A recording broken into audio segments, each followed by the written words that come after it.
Olá, amados, eu sou Misael e venho aqui com a quarta parte da profecia ou profetada. Saiu ou nunca entrou? Você já recebeu uma revelação, um revelamento, profecia ou profetada? Como saber se é verdade o que estão dizendo a você? Como saber se você realmente está recebendo uma mensagem ou confirmação de Deus? Eu vou contar uma coisa que aconteceu comigo, dar o meu testemunho, uma coisa que eu presenciei. Certa vez uma pessoa me disse que entrou em oração por uma garota e que Deus confirmou que ela seria correta para ele, similar ao que aconteceu comigo. O tempo passou e ele estava para pedi-la em noivado, mas ela rompeu. Ele se frustrou, se desviou da igreja, se entregou à imoralidade e desvirginou uma menina. O tempo passou, ele voltou para a igreja. Essa menina, sabendo que ele voltou a ser crente, ficou animada para reatar e levar o relacionamento adiante. Novamente, ele teve relações íntimas com ela e prometeu casar-se com ela. Ele deu um perdido nela e sumiu. Tempo depois, ela ficou sabendo que ele estava namorando. Entrou em contato com a namorada dele e relatou o que ele fez com ela. Ele entrou em contato comigo, pedindo para convencer sua ex a deixá-lo em paz. Eu disse a ele que, do ponto de vista bíblico, é uma mulher pedindo de volta seu marido. A indignação e a ação dela são legítimos, porque ele, naquele momento, era como a mulher samaritana, que teve muitos maridos, mas o que tem agora não é seu. Ele se defendeu dizendo que Deus o perdoou e eu não sou maior do que Deus para julgá-lo ou exigir que ele faça qualquer coisa. Ele não assinou nenhum contrato com ela e não se casou com ela no papel.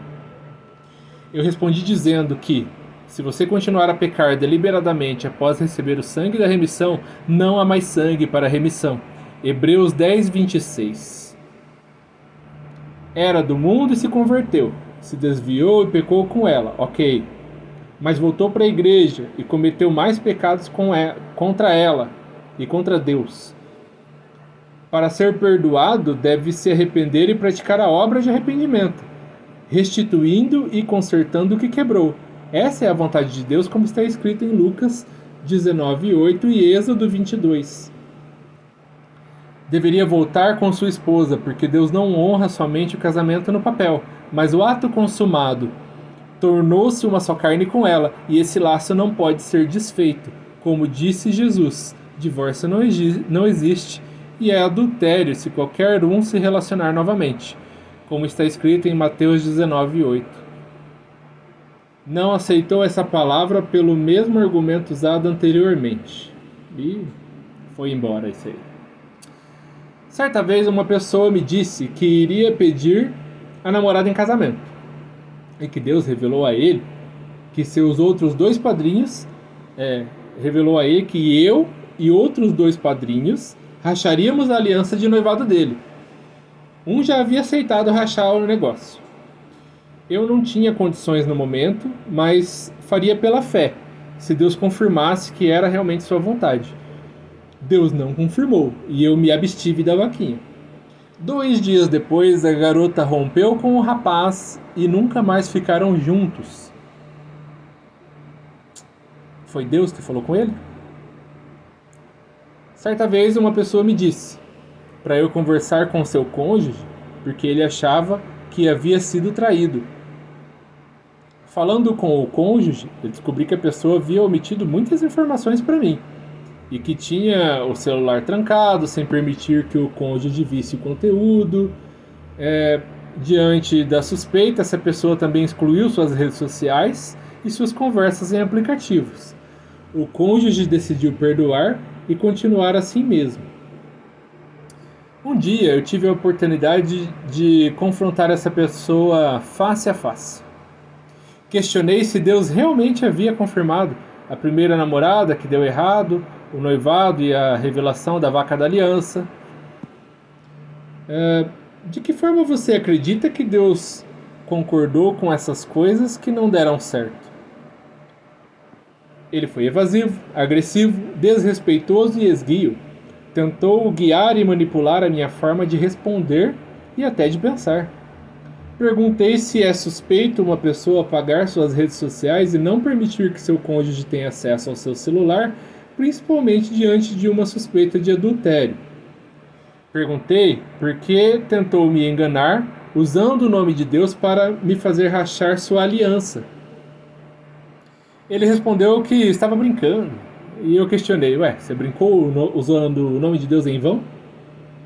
Então a resposta mudou. Ele disse que já havia tomado prejuízo ao comprar a aliança de noivado da primeira namorada e não queria prejuízo com este relacionamento, caso o pedido desse errado e também não fosse para frente. Ele não queria ficar no prejuízo sozinho, ele queria compartilhar o prejuízo com os seus amigos. Ou seja, além de usar o nome de Deus em vão, ele usou para enganar as pessoas próximas e obter benefícios delas.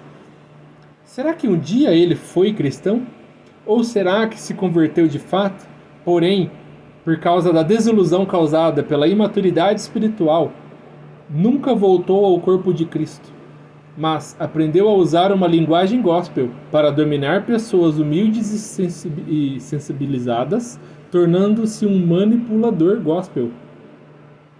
Dando o benefício da dúvida e acreditando que um dia foi sincero, sua história serve como exemplo de como é perigoso para você acreditar que Deus disse o que não disse, ou confirmou o que não confirmou. Devemos ter muito cuidado com a aparência. Nem tudo que parece bom é bom. Devemos ter muito cuidado ao acreditar, ao aceitar a palavra de alguém como sendo verdadeira, principalmente quando diz que fala em nome de Deus. As pessoas podem surpreender positivamente e negativamente. Não coloque sua mão no fogo por ninguém. E sim, esse caso é de uma única pessoa.